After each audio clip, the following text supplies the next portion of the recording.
আজকে ধানমন্ডি 32-এর একটা পোড়া ইট, ধানমন্ডি 32-এর একটা ভাঙ্গা ইটের টুকরোকে আপনারা ভয় পান। সে জায়গাতে কেন ধানমন্ডি 32-কে কেন পাহারা দেওয়া লাগে? আপনারা যদি মনে করেন যে বাঙালির হৃদয় থেকে, স্বাধীনতা মুক্তিকামী মানুষের হৃদয় থেকে জয় বাংলা কিংবা ধানমন্ডি 32 কিংবা বাংলাদেশ আওয়ামী লীগ আপনারা মুছে ফেলবেন, আসলে কোনোভাবে এটা মুছে ফেলানো সম্ভব নয়।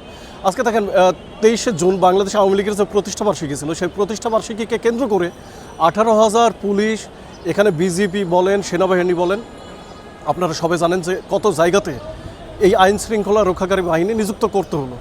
জয় বাংলা ধ্বনি, জয় বাংলা স্লোগানকে আপনারা বন্ধ করতে পারছেন? বাংলাদেশ আওয়ামী লীগের, আমি মনে করি যে বাংলাদেশ আওয়ামী লীগের যে প্রতিষ্ঠাবার্ষিকী, সেই প্রতিষ্ঠাবার্ষিকী কিন্তু সফল, যেভাবে বলেন না কেন। কারণ সফল অনেক অর্থে কিন্তু সফল বাংলাদেশ আওয়ামী লীগের যে প্রতিষ্ঠাবার্ষিকী, সেটা অনেকভাবেই আমরা ধরে নিতে পারি, আমরা বলতে পারি যে সফল হয়েছে।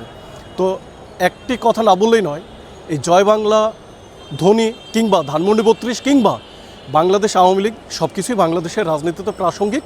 বাংলাদেশ আওয়ামী লীগের রাজনীতি যদি নিষিদ্ধ করতে চান বা নিষিদ্ধ করেন, আসলে নিষিদ্ধ হবে না।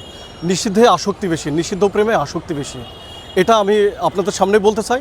তো সুতরাং সরকারের কাছে আবেদন জানাবো, বাংলাদেশ আওয়ামী লীগের এবং সহযোগী সংগঠন যেগুলো আছে তাদের যে নিষেধাজ্ঞা, সেই নিষেধাজ্ঞা অবিলম্বে প্রত্যাহার করবেন, আমি এটা আশা করি। এবং সরকারের কাছে নিবেদন জানাচ্ছি। নিবেদন বলতে কি, যে অবশ্যই এটা বাংলাদেশ আওয়ামী লীগ যেহেতু প্রাসঙ্গিক, বাংলাদেশ আওয়ামী লীগ, এই আওয়ামী লীগের মাধ্যমেই কিন্তু স্বাধীনতা যুদ্ধ হয়েছিল এবং বাংলাদেশ স্বাধীন রাষ্ট্র যেটা আমরা পেয়েছি, সে বাংলাদেশ আওয়ামী লীগের হাত ধরেই কিন্তু এসেছে। এবং বাংলাদেশের যত আন্দোলন, সব কিছুর মূল ভূমিকা ছিল বাংলাদেশ আওয়ামী লীগ।